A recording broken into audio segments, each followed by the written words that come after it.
Hello दोस्तों, welcome back to LR chemistry YouTube channel.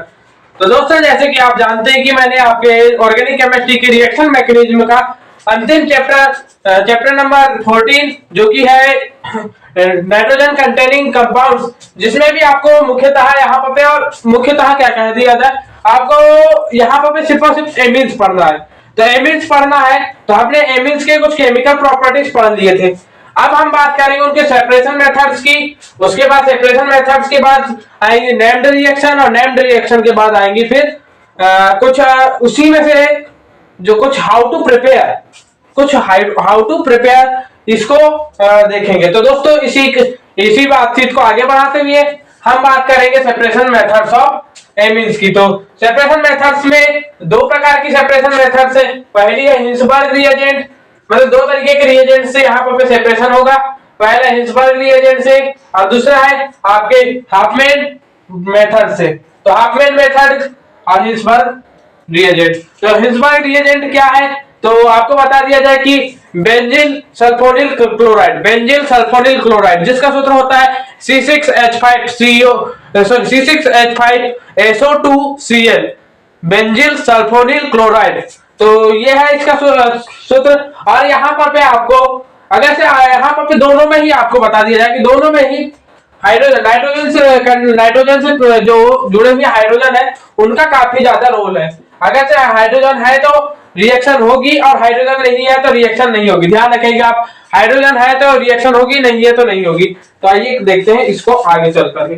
तो हम बात कर रहे हैं कि यदि से हम प्राइमरी एमीन से अगर इसकी अभिक्रिया कराएं तो यहाँ से आपको हाइड्रोक्लोरिक एसिड बाहर निकलेगा यहाँ पर से, क्योंकि यहाँ पर हाइड्रोजन है, यहाँ क्लोराइड है। हाइड्रोजन है, क्लोराइड है, दोनों मिलकर के यहाँ पर हाइड्रोक्लोरिक एसिड दे देंगे। और यहाँ पर KOH की अभिक्रिया कराएंगे तो यहाँ पर हाइड्रोजन है, यहाँ पर हाइड्रोक्सिल ग्रुप है, दोनों मिलकर के यहाँ पर जल का अणु दे देंगे और रिएक्शन कर लेंगे। पहले निकलेगा हाइड्रोक्लोरिक अम्ल और उसके बाद निकलेगा जल का अणु। ये ध्यान रखेंगे किसमें, हिंसबर्ग रिएजेंट में। और अगर से सेकेंडरी मैटर में बात करें हम, तो सेकेंड में हम बात करते हैं R2N, मतलब सेकेंडरी एमीन की बात कर रहे हैं। तो सेकेंडरी एमीन में एक हाइड्रोजन है, तो वो जो है हिंसबर्ग रिएजेंट से रिएक्ट कर लेगा, HCl बाहर निकालेगा और दे देगा आपको। और जो आपने जो इसके पहले जो कंपाउंड बना था RNHSO2 C6H5, तो इसका जो नाम है मोनो एल्किल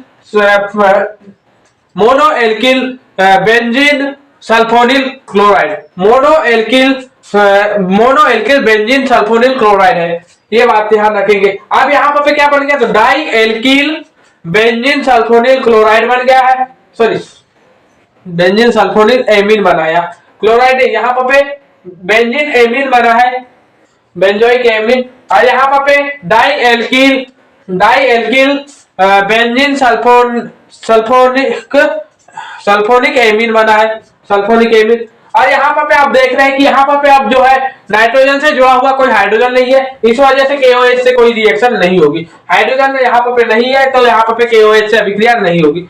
और यहाँ पे टर्सरी एमीन की बात करेंगे तो यहाँ तो पहले स्टार्टिंग में ही कोई आपका हाइड्रोजन प्रेजेंट है नहीं, तो यहाँ पर रिएक्शन होगी नहीं, स्टार्टिंग से ही रिएक्शन नहीं हो जाएगी। इस वजह से ये जो है आपके लिए बहुत ही अच्छा और बेस्ट मेथड माना जाता है आपके इन तीनों के सेपरेशन के लिए। तो ध्यान रखेंगे। इसके अलावा अगर से मान लीजिए आप हाफमैन मेथड की बात करते हैं, तो हाफमैन मेथड में जो रिएजेंट काम आता है वो है C2H5COO, क्या है C2H5COO, ध्यान रखेंगे। अगर से मान लीजिए इसकी अभिक्रिया प्राइमरी एमीन से कराते हैं तो यहाँ पर कितने हाइड्रोजन है, तो दो हाइड्रोजन है, तो दो एल्कोहल यानी कि एथिल एल्कोहल के वो निकल जाएंगे। यहाँ पे दो एथिल एल्कोहल के अणु बाहर निकलेंगे, देख सकते हैं आप, और बन जाएगा आपका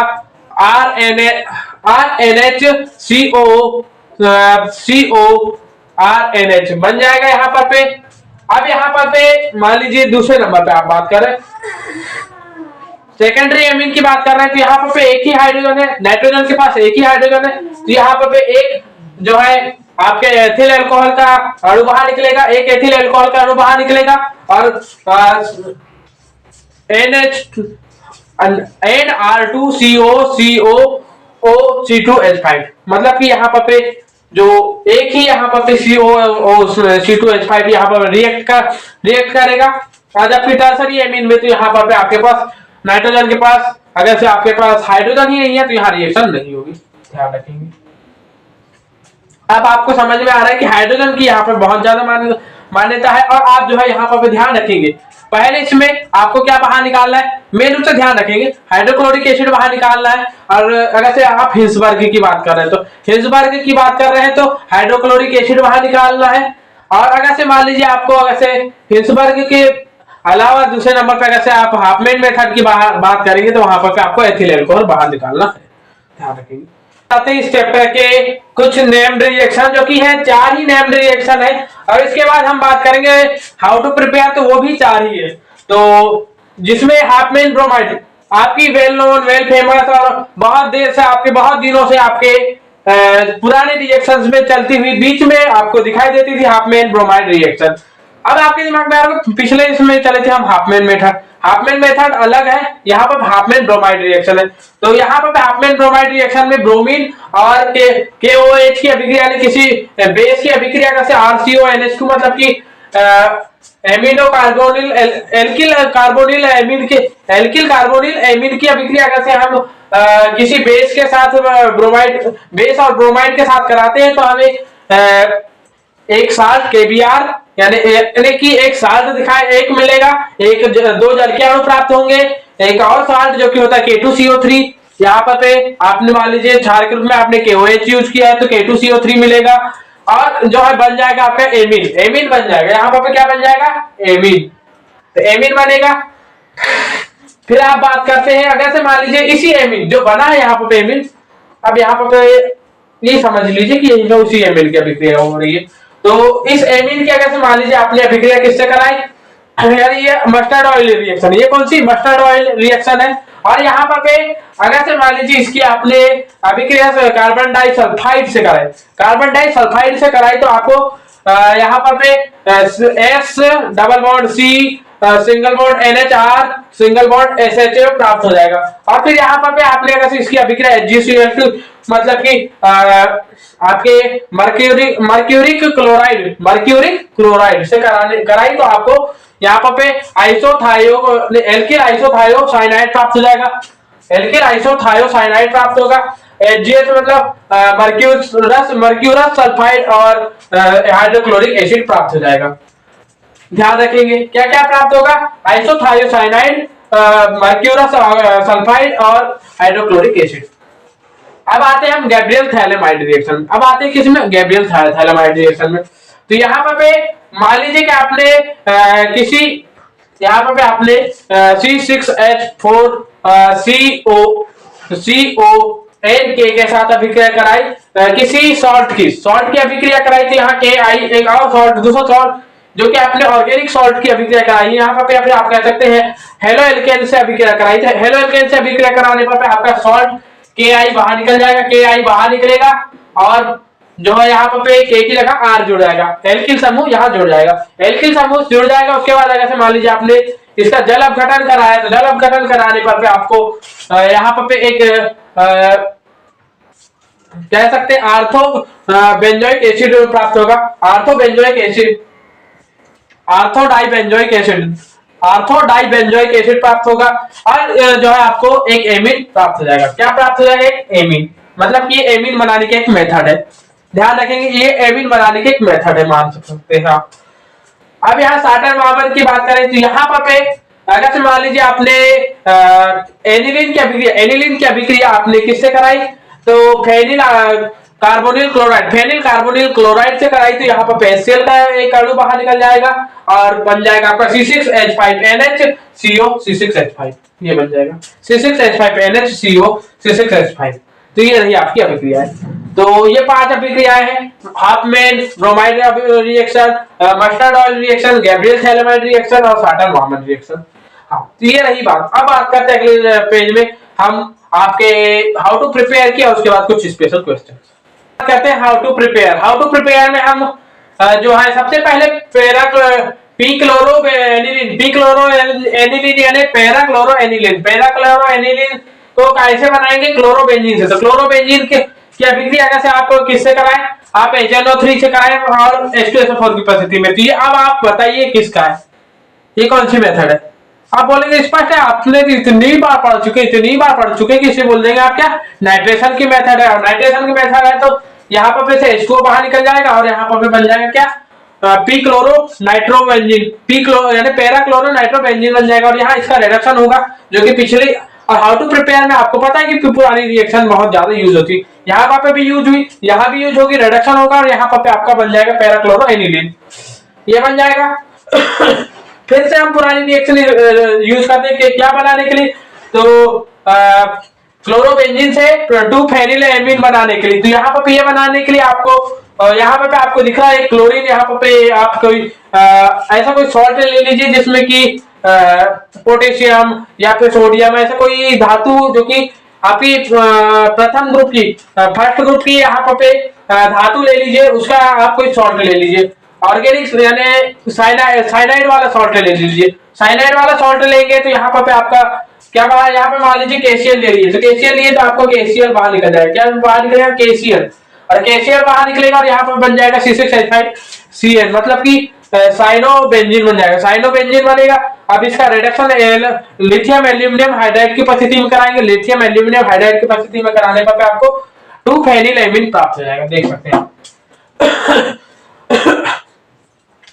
अब यदि से अब हम बात करेंगे कि एथिलएमीन से मेथिलएमीन, एथिलएमीन से मेथिलएमीन कैसे बनाएंगे। तो सबसे पहले मेथिलएमीन की अभिक्रिया आप HNO2 से कराते हैं, मतलब कि नाइट्रस ऑक्साइड आप कह सकते हैं इसे, नाइट्रस ऑक्साइड तो हाँ कह सकते हैं नाइट्रस ऑक्साइड। नाइट्रस ऑक्साइड से कराने पर यहाँ पे आपको मेथिल अल्कोहल प्राप्त होगा।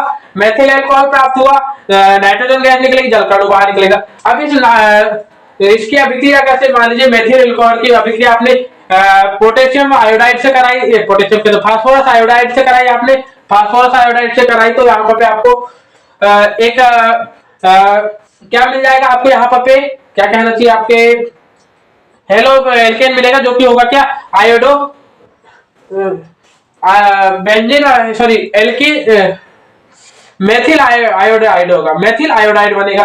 मेथिल आयोडाइड की अभिक्रिया आपने पुरानी रिएक्शन, आप फिर से यहाँ पर पी वाली रिएक्शन पे आ जाइए, यहाँ से अभिक्रिया कराए तो यहाँ पर सॉल्ट बाहर निकलेगा और बन जाएगा क्या, मेथिल साइनाइड। और मेथिल साइनाइड का रिडक्शन कराए तो आपको एथिलएमीन मिल जाएगा। एथिलएमीन मिल गया।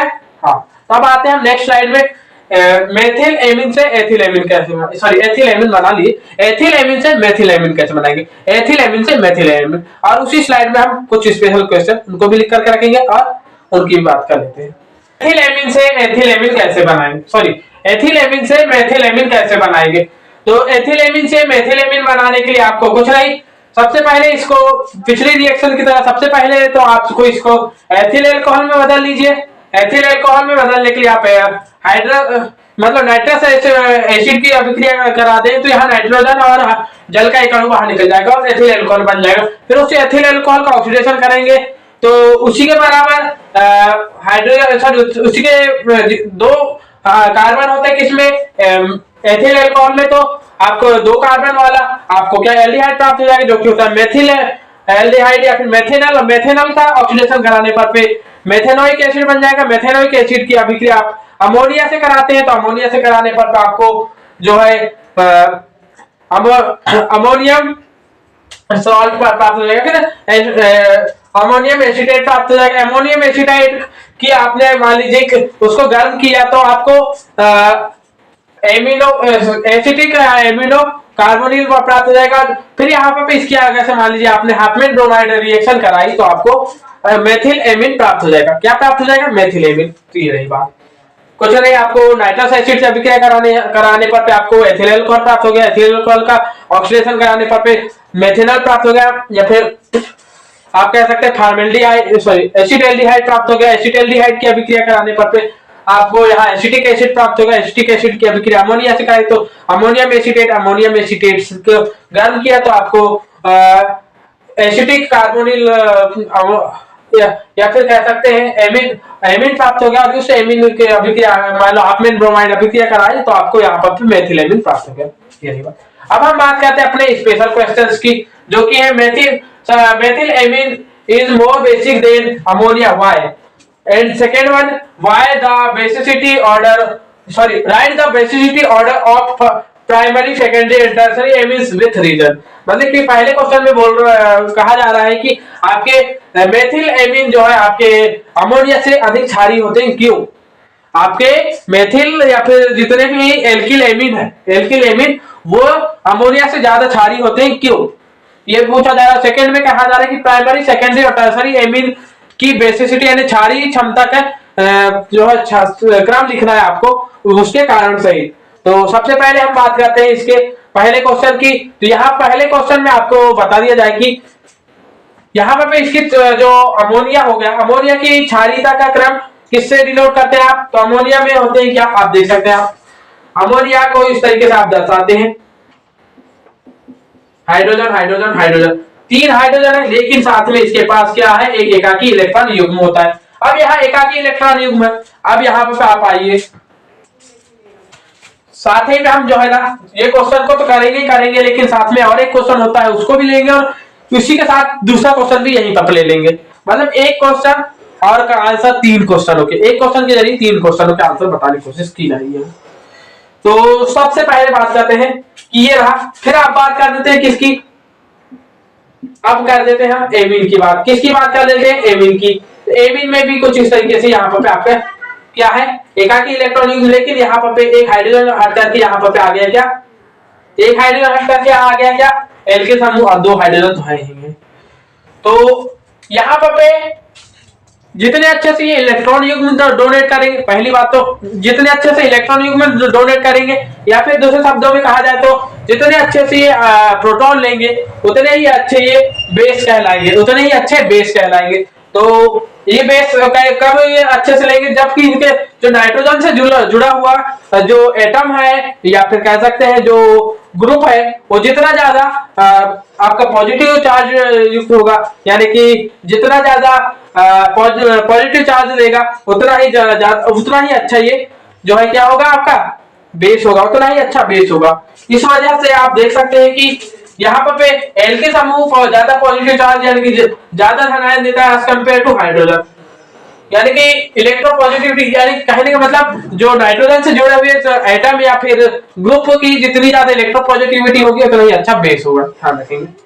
तो यहाँ पर आपके एल्किल समूह की electropositivity as compare to hydrogen ज्यादा होती है, इलेक्ट्रोपॉजिटिविटी ज्यादा होती है, इस वजह से ज्यादा अच्छा होता है कौन, आपका एल्किल समूह। अब ये बात हो गई, लेकिन यहीं पर बात कर ले अगर एनिलीन, तो एनिलीन में ध्यान रखेंगे तो मैं यहाँ पर इसको हाइड्रोजन को यहाँ पर कर देता हूँ, चिन्ह को बदल देता हूँ और एल्किल समूह को यहाँ कर दिया, हाइड्रोजन यहाँ, तो इस वजह से कौन ज्यादा हो जाएगा, आपका एल्किल समूह। लेकिन आप अगर से एनिलीन की बात करें, क्योंकि एनिलीन होता है कुछ इस तरीके से, नाइट्रोजन जी इस तरीके से एनिलीन की बात कर ली हमने, C6H5 और यहाँ H हाइड्रोजन, ये रही बात। तो यहाँ पर जो ये आपके एकाकी इलेक्ट्रॉन युग्म है वो यहाँ पर डोनेट होने से पहले जो है पहले आ जाते हैं काइमेट रेजोनेंस में, और रेजोनेंस में आने की वजह से ये इसकी बेसिसिटी और घट जाती है, रेजोनेंस में आ जाते हैं ये। आपको जो है यहाँ पर इस तरीके से ना बना करके मैं इसे कुछ इस तरीके से एनिलीन को जो अभी तक बनाते आए हैं अपन उस तरीके से बनाते हैं, तो एनिलीन को कुछ इस तरीके से बनाया जाता है, यानी बोर्ड पर इस तरीके से, आपके लैब में नहीं, लैब में तो खैर अलग अलग तरीकों से बनाया जाता है, लेकिन जो यहाँ पर जो इलेक्ट्रॉन युग्म है, अब इलेक्ट्रॉन युग्म यहाँ पर आ जाएगा काय में, रेजोनेंस में, तो यहाँ पर रेजोनेंस में आ जाएगा, तो यहाँ पर यहाँ आ गया, ये यहाँ इस तरीके से घूमता जाएगा और घूमता जाएगा, इलेक्ट्रॉन युग्म जो है रेजोनेंस में आ जाएगा, तो इसकी बेसिसिटी डिक्रीज हो जाएगी।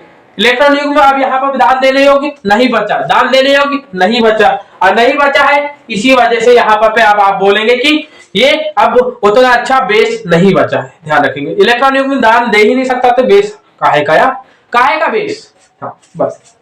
तो अब ये रही बात।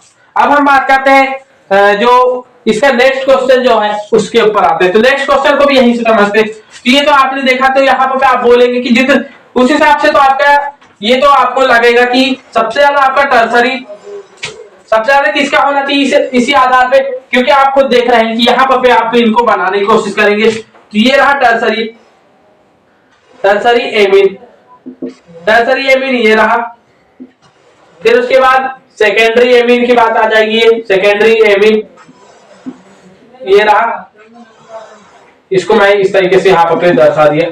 और उसके अलावा मैंने प्राइमरी एमीन को कुछ इस तरीके से बनाया, और इसके बाद मैंने बना दिया आपके लिए क्या, अमोनिया। अमोनिया इस तरीके से बना दिया मैंने, इस तरीके से अमोनिया बनाया। तो आपका कहना होगा कि सबसे ज्यादा इसकी होगी, किसकी, टर्सरी एमीन की सबसे ज्यादा बेसिसिटी होगी, फिर सेकेंडरी और फिर प्राइमरी और उसके बाद अमोनिया।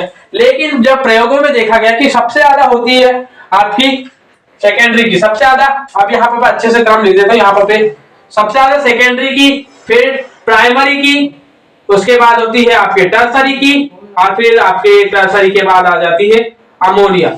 अमोनिया फिर इसके बाद लास्ट में आती है। अब इसके पीछे का कारण क्या है, तो इसके पीछे का कारण यह है कि जब स्टेबिलिटी ऑर्डर देखा गया, जब स्टेबिलिटी इसकी चेक की गई, तो यहाँ त्रिविम बाधा के कारण जो आपकी टर्सरी एमीन है वो कम स्टेबल है as compare to secondary and primary, जबकि सेकेंडरी प्राइमरी से प्राइमरी के बराबर है, उससे थोड़ी ज्यादा ही स्टेबल है। इस वजह से सेकेंडरी की ज्यादा बेसिसिटी हो जाती है देन प्राइमरी की, और उसके बाद आ जाती है टर्सरी और फिर अमोनिया। तो इसके पीछे का कारण है, पहला कारण तो आप पिछले वाला भी लिखेंगे जो कि था कि जितने ज्यादा जो है आपके जितने ज्यादा इलेक्ट्रोपॉजिटिव ग्रुप उतने ही ज्यादा और उतना ही अच्छा बेस। और उसके बाद सेकेंड में इसका कारण लिखेंगे क्या, कि इसकी स्टेबिलिटी, कि सेकेंडरी की सबसे ज्यादा स्टेबिलिटी, फिर प्राइमरी की और उसके बाद टर्सरी की। इस वजह से यहाँ पर बेसिसिटी का ऑर्डर सेकेंडरी, फिर प्राइमरी, फिर टर्सरी और फिर अमोनिया। तो ये रहा कारण। इसके पीछे और स्टेबिलिटी के पीछे का कारण लिखेंगे क्या, स्टेरिक हिंड्रेंस, यानी कि त्रिविम बाधा, स्टेरिक हिंड्रेंस या फिर त्रिविम बाधा। तो दोस्तों इसी के साथ आपका यह चैप्टर खत्म होता है। आप कोशिश तो रहेगी नेक्स्ट चैप्टर को वन शॉट वीडियो में, लेकिन देखते हैं जैसा भी बनता है। अगला चैप्टर रहेगा आपका बायोमोलिक्यूल्स, तो उसको लेकर जाता हूं नेक्स्ट वीडियो में। जय हिंद, जय श्री राम।